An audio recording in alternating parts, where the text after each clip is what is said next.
Chapter 10, solutions. Solutions in chemistry are not answers to problems. They are mixtures. So a solution is a homogeneous mixture. A mixture means that we've got two or more pure substances, and homogeneous means it's the same throughout.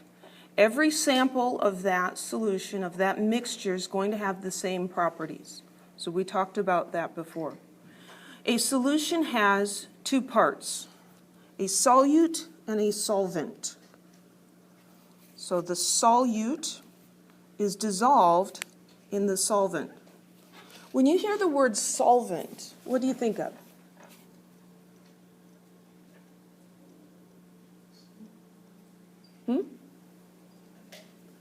I think of paint thinner.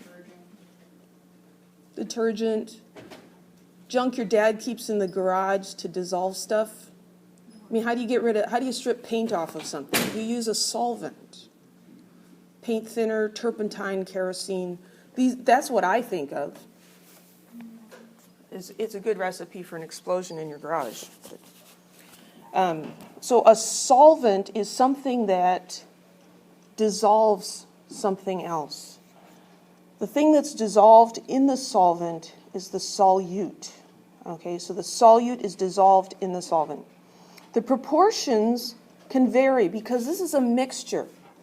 So if we think of a solvent like water, and you could put some salt in the water and stir it up and it will dissolve. So you've got salt as the solute and water as the solvent. And then you could put more salt into it. And the proportions now are different, right? Because it's a mixture.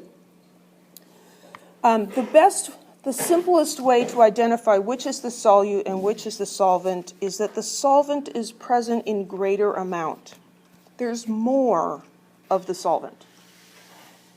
And solutes and solvents can exist in all three physical states.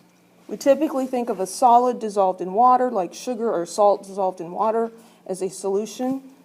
But there are lots of different solutions.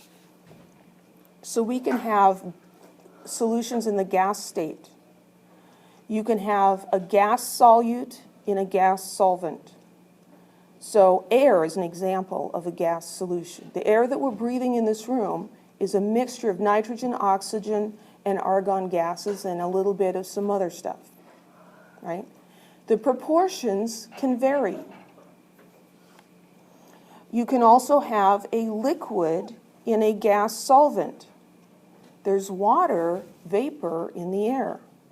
Water is a liquid at room temperature, but it can dissolve, if you will, in the air. And so when the air is humid, like it's really foggy outside right now, right? There's a lot of moisture in the air. So there's a lot of liquid water dissolved in the air. The fog is actually little tiny droplets, but we're not going to talk about that. Liquid solutions. You can have a gas, a liquid, or a solid dissolved in a liquid. Soda is a solution of gas in water, carbon dioxide. Vinegar is a solution of a liquid, acetic acid, in water. Salt water is sodium chloride, a solid in water. We can also have solid solutions. You can have a liquid dissolved in a solid. Amalgam fillings that your dentist might put in your teeth are solutions of liquid mercury in silver. And it forms a mixture. It's a solution. Examples of solid-solid solutions are any type of an alloy.